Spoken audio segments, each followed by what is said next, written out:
Okay, so setup-wise, we discussed obviously from the last lesson, really good. Grip-wise now, nice, okay. Shaft angle now looking very good in both these case to case, or up to your left arm there. Ball position now just left to centre. Really, really good start point. In terms of the backswing, this is your old one.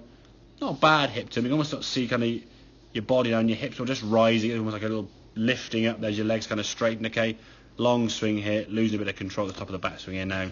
That overswing. Now, when you bring the golf club down, because you sort of come over the top, this hip now goes back around this way rather than towards target. So what we'll see now, if you sort of zoom in here, as you start coming down, the hips sort of start to unwind. Now, the right foot, you can see your right knee and the foot almost kind of go, in that direction, yeah? So the knee kind of going out there, and now your hip at this point sort of almost popping up, okay? So this leg is shooting up this way and the hip's going backwards. Legs are very kind of separated there, okay? And then lifting up, topping it, and the heels off the ground there because you're gripping on your tiptoes with both feet, and then both feet kind of spin to try and work that lower half, yeah? So the lower half's not really shifting towards target there as we need to, okay? This is your practice swing here now. Okay, now it's a shorter swing because you're just swinging slower, but in terms of a movement, much better, okay?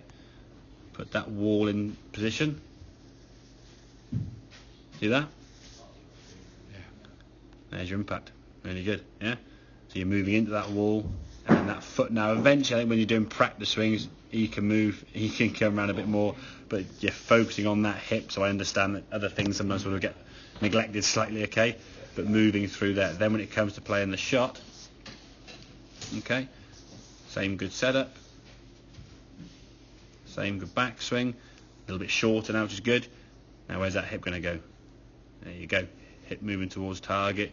That knee now, this knee is distinctly moving towards the target more. That foot now is starting to roll. Okay, so impact now, that left hip moved over to the left foot. Good strike. Whereas if we look at the footwork of this one here, that knee is kind of almost going out and around. Yeah, it's not really moving towards target. If you think of the same spot there now at impact, this foot's up on its toe and the knee's kind of come out this way. This is starting to move this way as you go through there. Okay, so this heel's jumping off the ground, this foot's not moved at all. Look at that foot starting to roll, you see, yeah? See it rolling in there? The knees start moving, hips start moving this way, and now look at that finished position. Could do a little bit more hip turn, okay? But compared to where you got to around there, this foot sort of comes at the end because you kind of know it needs to do that, okay? But that movement there for me is just a bit of a problem where you're squatting your knees and sort of jumping up on it, the hips staying back. There is this one here now, there, see your knees moving towards target.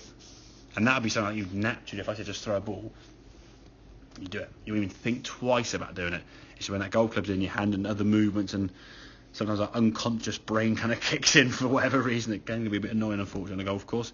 But if we can get that sensation of moving that hip towards the wall, keeping the angle here for as long as we can, and when we get to kind of this pre-hits position, your arms are down here, the club's back there, the club now, as you come to the golf ball, just basically swishes, yeah?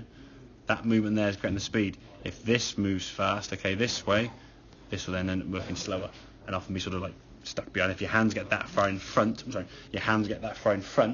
the club can't reach the ground. If you start off with a golf club kind of here with a sort of straight arm and you do this with the hands, what happens to a golf club?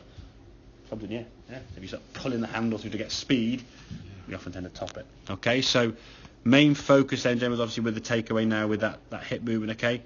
Practice up against the wall, hitting that wall, just keep going, bump, bump. You see the shadow as well, can't you? See how the shadow's moving to the left there, or to the right, we don't obviously the left in your position, okay? Moving that hip towards tight, so impact now, you get into this position here now, we've got a nice kind of extended line down to the left arm, the glove, the hands, and everything now is moving onto that wall there, yeah? Whereas this one in that impact, that left leg is back this way, there's your hands there, and there's the club, yeah? It's a bit kind of back and away and flicky rather than onto that left side. And that's when you get a good strike, you get compression on the ball because your club's coming down it more rather than flick scoop. Okay, mate, make sense? Yeah, that's